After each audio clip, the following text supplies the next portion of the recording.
Move it, troopers! On the double! Fire! What is up, my beautiful peeps, and welcome back to another Vintor TCG video. And today, in this second week of spoilers for Ashes of the Empire, we are going to be taking a look at some of these new leaders that dropped this past week, and some of the cards, as in legendary cards, rare cards, uncommon cards, common cards, and a little bit of showcases that were shown in the UK Expo, I believe. GameGenic kind of previewed one of them, as looks really freaking good. I'm telling you guys, I think Star Wars Unlimited FFG is upping their showcase game more than it already is. Like that Mando showcase, man.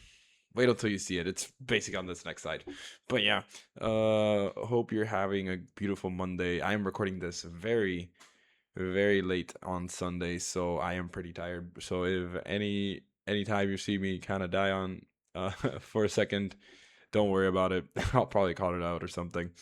But yeah, moving on and starting with the video. I'm going to be talking about, like I said, leaders, legendaries, rare, uncommons, commons, and other stuff from the spoilers this week. I am not going to be talking about any icons leaks, or not leaks, but any of the stuff that they showed in the UK Expo for icons. Sadly, I will be trying to make a separate video for this week, or in the coming week, as soon as I can. I'm kind of dealing with the finals, like I said. This is like basically my final week, so yeah, took a little bit of time out to record this, and since today I went to locals and took second place with Luke, so yeah. But yeah, as you can see right here, starting right off the bat in the agenda slide, there's the Mandalorian showcase I was talking about. It's so freaking beautiful, man. Like, I'm telling you, I've seen a lot of FG's beautiful showcases, but this combined with the new GameGenic deck boxes, uh pretty freaking good. Like, I like how this looks, and especially like him, holding his arm up with the fire coming out, and with the other hand just angling his gun. It's completely amazing. Like, I love how this looks. Like, I really want this showcase, like, really badly. Maybe planning on playing this leader, maybe not. Hopefully I open this when I open my boxes, but we will never know. We all can only pray. But yeah, starting right off and quickly with the leaders, Sabine Wren, Bargaining on Belief. She is a 5-drop leader that on her leader side, it says actioned, an opponent gives 2 advantage tokens to the unit they control. If they do, the next unit you play this phase gains shielded for this phase. Basically, she is just a type of leader like Vel would be. Like, you give your opponent something and you get something in return for it. Specifically, you are getting your next unit shielded, so basically it comes with an upgrade. So any units that kind of do things with upgrades, or uh are better when they are upgraded, or do you need to protect it in a way so it doesn't die immediately as it comes down, then Sabine is your girl for it. The only horrendous and downside of this is you are giving your opponent basically uh +2 on a unit, so they could just swing for a little bit more damage to your base or kill something different off. She is a 5 deploy leader, a 3/5, so basically one more attack from her original leader back from set 1, my OG leader. I miss her every day. But yeah, she is a Jedi Mandalorian Spectre, again with that Spectre, and now with the Jedi trait, which it could be kind of questionable, but if you haven't seen Ahsoka, then I guess you are a little bit confused, but she is kind of a Jedi, in a way, loosely kind of a Jedi. She still hasn't been, I'm not gonna get into it. But yeah, on attack, the next unit you play this phase gains shielded for this phase. Basically, a little bit better than the leader's side on it when she is deployed. Of course, your next unit you play comes in shielded, so it's perfect if it's an ambush card. You put that shield on first and then ambush with it. You know, it's amazing, so your unit doesn't even get damaged or it doesn't die immediately. Again, pretty okay leader. I don't know, not my particularly my taste or my cup of tea, but it's something that maybe people could find a way to abuse it. And obviously, like I said, use ambush for it. If ECL was still around, obviously this would be kind of decent, a little bit more decent, since you could like ambush immediately with stuff. But I think she could maybe, you know, find a way. Maybe somebody could crack her. I could see maybe a lot more cards that have been shown. At least the cards that were showing this day with this leader, I did not see an insane way to play with her with those cards. But hey, I'm not that good of a player, so maybe you know, maybe I'm speaking some bogus stuff. But moving on to the next leader, Moff Gideon, a leader I quite did enjoy because it's kind of in the idea of Imperial Tribal. Obviously, he is a leader that says on his leader side action, if a friendly Imperial unit was defeated this phase, you play a unit from your hand, it costs one less. So basically, it kind of costs, it kind of action cheats in a way, or at least like it lowers the cost of any of the cards in your hand by one. So it's pretty helpful if you're trying to ramp in a way or trying to, you know, do a bunch of stuff in one single turn. And specifically, I think a Mouse Droid was shown this day that costs one, so you could play that for free if something else was defeated. And on his flip side, he is kind of a leader like Morgan Elspeth, I believe, works with keywords, or the old Boba used to, the SHD one. Uh, he is a 7-drop 5/8 Imperial official. That unit gains each of the following keywords if it's an Imperial unit in your discard pile. He can gain Ambush, Grid, Hidden, Overwhelm, Saboteur, Sentinel, Shielded, and Support. So basically, every single freaking keyword in the game. So say you have every single one of those keywords in the discard pile because an Imperial unit has those keywords, then yeah, you would basically have every single keyword. He could come even down with ambush and just attack immediately as he comes down, which is insane to me. I've never seen a leader that does that. So yeah, I think it's pretty cool. Uh, I just like I was saying to when this was revealed to any of my teammates and people who asked, I only think that the thing holding him back is a 7-drop. Again, he has to be a high cost because it's an insane stat leader and insane wording in the text. So yeah, but if you get this down and there's a little bit of ramp, which we will see a card that helps in this idea, then I think he could be a really good leader and he could see a little bit of play. Maybe I am speaking again bogus, but I see it. I can feel it. Maybe this can work. Again, I really do like this leader. We'll see what happens with him in the future. But yeah, I think this is the last leader was revealed this week. Bo-Katan Kryze, if I am not mistaken. Action, pay 2 if you control a unit in each arena. Create a Mandalorian token, the 2/2s with shield. And her things for her to be able to deploy is if the number of resources you control plus the number of friendly Mandalorian units is 10 or more, deploy this leader. So basically, her idea is, you know, you spam your board with Mandalorians, and that lowers her cost by a significant margin. If you find a way to spam your board ridiculously, you could drop her a ton of turns before. If not, say you have like 3 Mandalorians, like I think it was like 4 Mandalorians, and 6 resources, so you could play her on the 6 resource turn. If my math is not incorrect, she being a 4/7/10 to be able to be deployed. Other Mandalorian unit gets +1/+0 on attack if you control a unit in each arena. Create a Mandalorian token. Again, really insane cost for this card. It's been a while since we've seen a really huge costed leader. Last one I believe was Avar Kriss. And she even has a little bit better of an ability to be sheeted out earlier than her original cost. And Bo-Katan, while yes, you can spam the board as best as you can. Obviously, if people, know what you're doing, they're gonna be able to shut you down and slow you down. And her deploy is not even that crazy in my head. Obviously, it's a freaking 4/7 that buffs every single Mandalorian. But say you only have two of them, plus she comes down, or like you only have another Mandalorian, or you don't have any Mandalorians, you're gonna have a really bad time with it. But there are a bunch of cards that help in this idea. Again, she always reminds me, as soon as I saw her, she reminds me of old Captain Rex Leader. If any of you have played set two's Captain Rex, she is kind of the same idea that buffs your troopers. But she buffs Mandalorians specifically, which we have a bunch of them in this set and a bunch of good ones, and specifically the token ones who are 2/2s with shield. They would be 3/2s with shield with Bo-Katan. But yeah, that rounding out the leaders that were shown this week.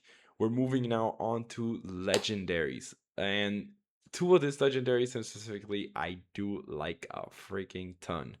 But starting with Elsar Man, he is a 6-drop 3/7 Force Jedi that says while you control a Force leader, this unit enters play ready and would play distribute up to 5 advantage tokens among other friendly units. Then an opponent searches twice that many cards from the top of their deck for an event, reveals it, and draws it. You know, I am not that insane over this card. You basically, yeah, you do get to distribute basically +1 through other cards in your field, and or to one card specifically, which yeah could be helpful, but giving your opponent a way to search his deck and look for events that maybe could, ruin you, or yeah, it could in a way kind of mess up his draw and stuff, but you could fix his draw if his draw is horrendous. It's kind of a gamble card, which I don't enjoy particularly, but hey, if you like this disrupting deck type card, then hey, you go for it. You are your own person after all. And moving on to the next card, Luke Skywalker. He is a 6-drop 5/5 Force Jedi with Restore 1 and says when played if you control at least 4 units, deal 3 damage to each enemy unit. Again, not the old Luke with the -6 -6 if something had died, but pretty good. If you have a bunch of units in a kind of a spammy deck, say the Bo-Katan, then this Luke could basically board wipe your opponent, just dealing 3 to everything and anything in the field. So yeah, it's pretty freaking good. I really enjoyed this one. It's a 5/5 with Restore 1, so it's not even horrendous. Statted, it's pretty freaking good. I like this legendary quite a lot. And moving on to the last legendary that we got revealed this set is Admiral Akbar. He is a 5-drop 6/6 rebel official that says when play you may defeat this unit. If you do, search the top 10 cards of your deck for any number of space units with combined cost 5 or less. Play each of them for free. So it's basically a U-Wing reinforcement, Kelleran Beck type card that basically helps you look at the top 10 cards of your deck and search any amount of space units you want and just play them if they cost 5 or less, so it could replenish your field. This helps a lot if you're playing decks like Luke and you're playing against Control or something, and you need to replenish your space since they just basically wiped you with Hyperspace Disaster. Then basically pay an Akbar for 5, which is a better cost at 7. Obviously he dies, so you wouldn't have a unit, but you would replenish your space basically. So pretty freaking good. I like them. I think he could be a really good card against Control in the Luke matchup, since I play a lot of Luke Skywalker. I really did like this, and for any other space deck, say Kasuda, or even I think now they're playing Akbar specifically. So yeah, hey, you can play Akbar with Akbar. So hey, if you really want to, you can go for it. Really like these two legendaries. and will probably try and get me places of them as soon as I can if they're not that insanely expensive or insanely see a lot of play. We will see. Moving on to the rares, guys. We got a lot of rares this week. Specifically, the one that synergizes with Sabine Leader, the Sabine's Lightsaber. It's a two cost upgrade that cannot be attached to vehicle units, and it says if attached unit is Sabine Wren or a force unit, it gains restore 2. It gives +2/+2 to your unit. It's a unique upgrade, of course, and I do like this for Eternal. Obviously it helps out with the leader drop. It helps you boost up your leader, especially if you're Sabine leader or any force leader you're trying to play, and gives them restore 2 and +2/+2. But specifically for the old Sabine, it's a 2 cost upgrade, and I would say this is a little bit better than playing the Yoda's lightsaber, since it actually gives you restore 2. And yeah, you would be losing on one attack, which is a little bit better sometimes. And your Sabine already would be a 5/6, I believe. Yeah, a 5/6. But here she would be a 4/7 with restore 2 that deals 1 also to your enemy's base. So, and cost 2, you can play something else in the 4-drop turn. I really freaking like this upgrade. I'm really gonna be looking forward to building that Sabine Eternal deck and just keeping her there, even if I don't play Eternal that much. But yeah, moving on to the second rare card, and the rare card that I think most people got hyped up about is Hera Syndulla. She is a 3-cost multicolored blue vigilance, aggression, and heroism card. She is a 3/4 and says when attack ends, if this unit dealt combat damage to a base, heal that much damage from your base. So say you advantage token her up. If you deal, say, 8, you will be healing 8 from your deck. So basically, if you have like 10 damage, you deal 10 somehow with Hera, say aggressive and other types of buffs you have. You would be healing all that damage that your opponent hard worked to get onto your base for basically free. And of course, she's a Spectre, so you can play her with the Hera Syndulla from Eternal, or you can also play her with the new Hera Syndulla, since she is a heroism card too, so the aspect penalty wouldn't count if you're playing her. I believe Green Blue Force is the most that has been played. And if you're playing that her in that way, so aspect penalty wouldn't be even calculated on this. I say she's pretty freaking good. Again, another really good heroism card. Still looking for a bunch of these good villainy cards. Hopefully they come in the next few weeks. And and talking about Imperial cards, we got Rook, the 3-drop multicolored green yellow villainy card. He is a 1/5 with the support keyword that says when attack ends, if the defending unit was defeated, you may give 3 advantage tokens to a unit. Basically, say you have a enemy sentinel that you need to kill or defeat. That's a better word. Then you play Rook, you defeat him, and you give 3 advantage tokens to something else to attack your base. Or, to himself, I believe he could also give it to himself. So, yeah, pretty freaking good. Or pretty okay. You really need to see the context. It's pretty situational card, but it helps out, buffs out other units, so I'd say it's pretty good. And moving on to the fourth card in the rare slots is Bothan 5, a 5-drop actually, 4/5 that says when another friendly non-vehicle unit is defeated, you may have this unit capture that unit from the discard pile. Use this ability only once each round. So basically, if you have a card that is dying this phase and you have this unit in play, that unit will not be dying. It would be actually captured into the Bothan 5 and would be there until either Bothan 5 gets bounced or gets killed. Defeated. So that's pretty good if you don't want to lose a specific card. And it says any card, so obviously any non-vehicle unit, so it could be any cost. So that's pretty funny and pretty cool. Moving on to the last rare card in this one from the Palpatine Spotlight deck is the 2-drop 8D8. He is a 1/4 hidden action, deal 1 damage to another friendly unit. If you do, search the top 5 cards of your deck for a unit, reveal it, and draw it.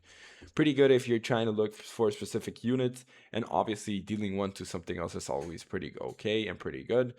Again, something that helps with these type of underworld decks. Say if you're playing, I believe Jabba works out pretty good with underworld, or even any underworld tribal deck. I say this is pretty good. Obviously, also helps out the new Palpatine and even the old Palpatine, the original one from Spark of the Rebellion. Yeah. Moving on to the last 2 rares that I've got here is the 4-drop Casca Reeves. She is a 4/4 Mandalorian. While you control a token unit, this unit gains Sentinel. And when played, if a friendly unit was defeated this phase, create a Mandalorian token. So basically, pretty good synergy with the Bo-Katan tree. So you can see back there in the image of the art of the card. So pretty good. I like this card, and obviously helps you last out until you can deploy that Bo-Katan. And of course, if you have a way to ramp, it helps out even more. But she is a 4/4 with Sentinel that helps create tokens if something was defeated, and probably something will be defeated when you put her down. So yeah, you will be able to get that Sentinel immediately and have and create that Mandalorian token, that 2/2 with a shield. And to the last multicolor card, I think, and the rare card that we've got this week is Paz Vizsla. He is a 5-drop 4/7 Mandalorian with Sentinel already. That says when defeated, if this unit wasn't defeated by combat damage, create 2 Mandalorian tokens. So basically, if your opponent has to answer this with any event or type of effect that is in combat, then you would be able to create 2/2s with shields. And if Bo-Katan is deployed, they would be 3/2s with shields. So pretty good synergy cards with the Bo-Katan trees. Pretty good cards that I could see being played a lot in the deck if it finds a way to be really, really good and playable. And Mandalorian Tribal obviously gets insanely better, like always. Moving on to the uncommon cards, we have here, starting on the left, the 5-drop Sabine Wren unit. She is a 4/5 Jedi Mandalorian Spectre, like the leader, shielded, and says when one or more upgrades are attached to this unit, including from shielded, you may exhaust a ground unit. So insane synergy with the leader. Of course, being able to tap anything in the ground arena, pretty good, and could actually help out with the tempo of the deck.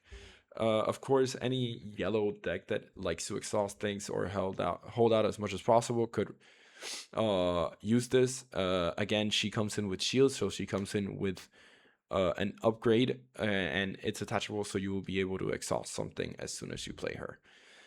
Second card here that we've got is the 4-drop Get Lost event. Defeat an upgrade on a non-leader unit. So some more upgrade removal for other colors that are not red or yellow or green, I believe, has also upgrade removal. Pretty good. I like this card quite a lot. This event helps blue have another way to defeat upgrades like Chewbacca and other type of Voltron leaders and stuff, or pilot leaders in the 4-drop spot, like Kasuda and Von Reg, I believe, are the two ones that do that. So pretty okay, pretty good. I like this card quite a lot. Third card is 3-drop event Far Far Away is a Gambit, so you can play this with the Master Codebreaker. Return a friendly non-leader unit to its owner's hand. If you do, return an enemy non-leader unit to his hand.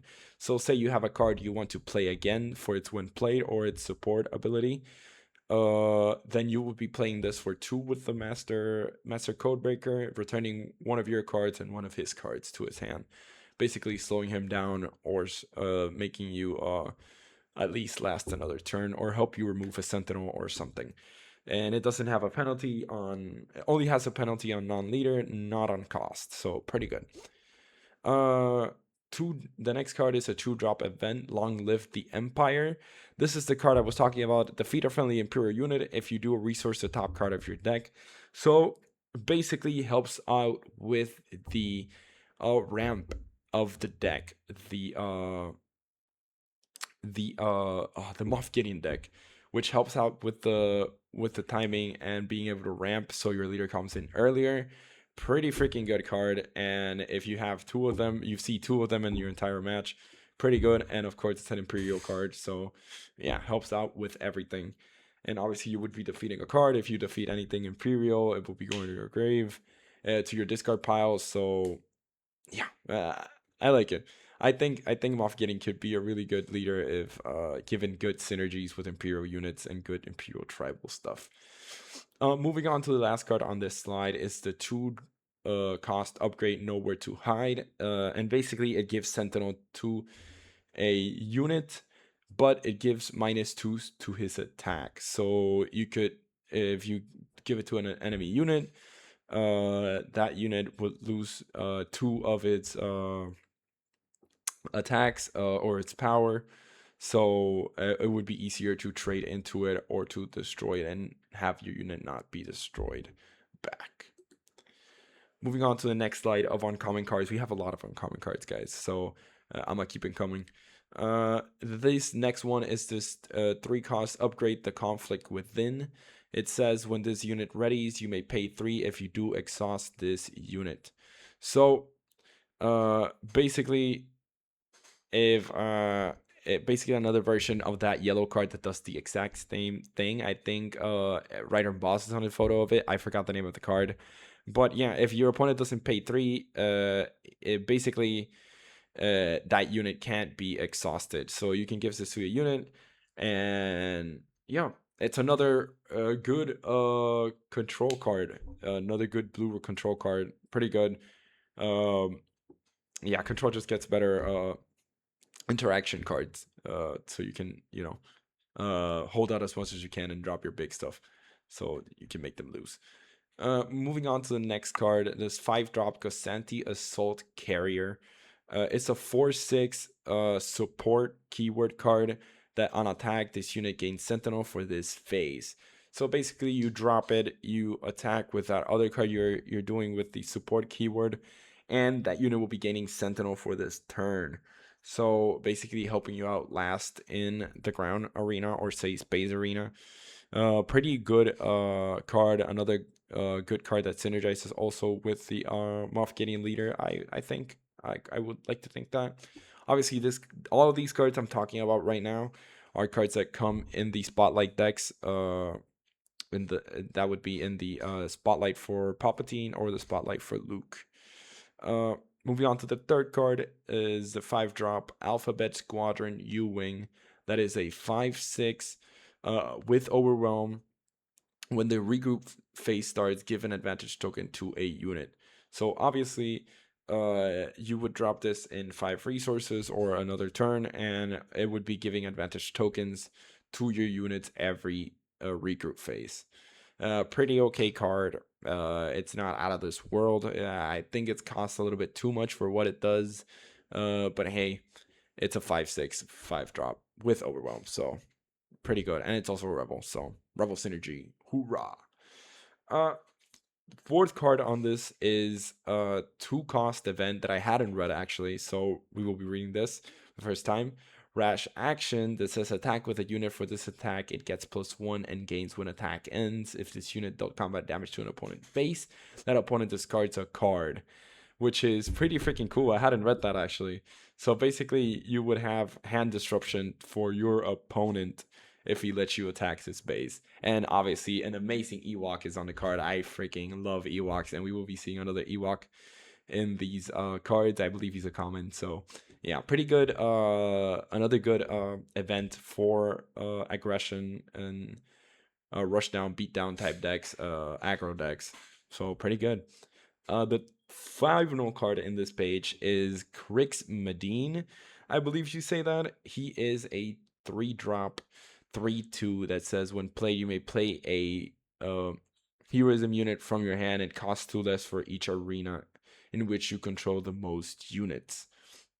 Again, a really good freaking card that came out the same day that the Akbar card came out that helps you cheat out units. This could be drop in a later turn or even that 3-drop turn, and it basically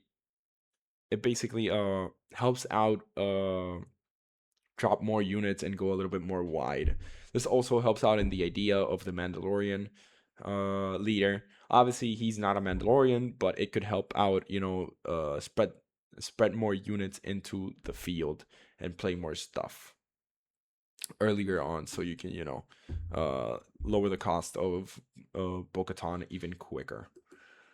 And the last uncommon card I have here is the Student Guides the Master. It's a 1-drop event that gives a friendly unit +1 for this phase for each other friendly unit with less power than it. So it's another one of those Unity of Purpose type cards that your unit gets buffed for each other friendly unit you basically control. But these ones are basically for the ones that with less power than it. So say you have a really big unit that you want it to be given a lot of +1 for the turn, you would need to have a bunch of units that basically have less power than it. And it could be possible, it can happen. I've seen it happen. So yeah, maybe a good tech card you could play in one of these attack with a really big buffed unit and win. And with aggression, negotiations too. Hey, I only give good ideas, I think. Yeah. And finally, the common cards. Here we start on the left with the Jack Black card. Actually, Minecrafter over here. Exhaust Diplomatic Pageantry is a 1-cost event that says exhaust a friendly unit and give an enemy unit if you do. And an enemy unit, sorry, if you do give 2 advantages to that friendly unit. So basically, it helps tap and helps with the tempo of other cards and your decks. It costs 1 and it buffs one of your units. Pretty good card for yellow decks, I say. I would definitely be thinking this for my Sabe deck or the Kasura deck that I have built.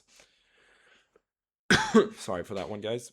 This second card on this comment page is Strike Team Vanguard, a 4-drop 5/5 blank. So, in tradition, FFG has always released and has always upped the card, a rebel card that has a little bit of extra attack and HP.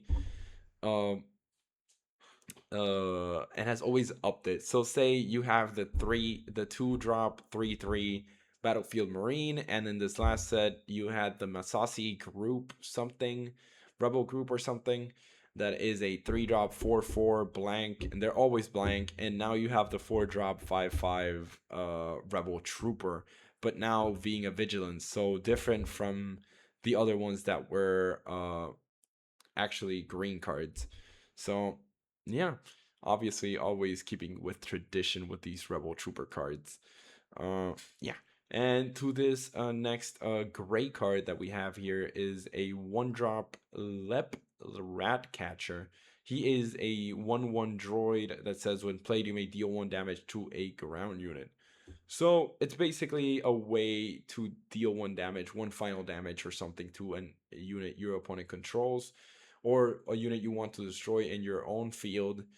Pretty okay. It could be kind of a tech card if anything with that is being triggered with damage comes in play, or destroy shields or something. You never know. It could be a good tech. I could see a lot of play within it in sealed, maybe not specifically in Premiere. This fourth card is the 2-drop Flanking TIE Interceptor that is a 2/2 with the support keyword. Again, this could be really good, or it could be an interesting card to put in your Vader pilot deck.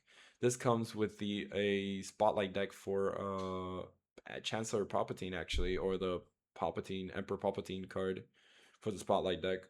So it could be a card you could consider for your Vader pilot decks. Another good yellow Imperial vehicle fighter ship for your Vader. So yeah, think about it. And finally, the darn Womp Rat, a one drop Womp Rat 2/1 creature with hidden.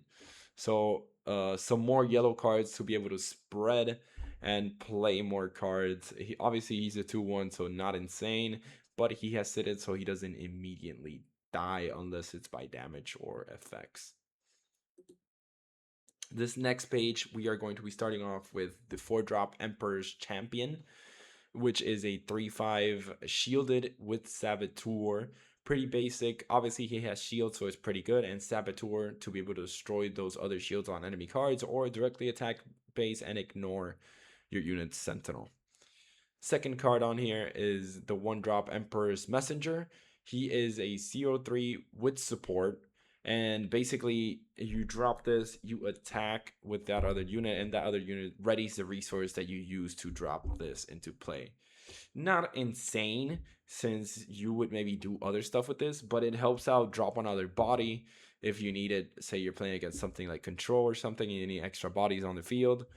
And obviously it readies a resource every time it attacks. So if you already have it in play and you need to ready a resource to do some sort of play, then you attack with this and obviously ready it. Third card is the Battered Hallcraft. It's a 2/3. When played, deal 1 damage to this unit and 1 damage to an enemy space unit.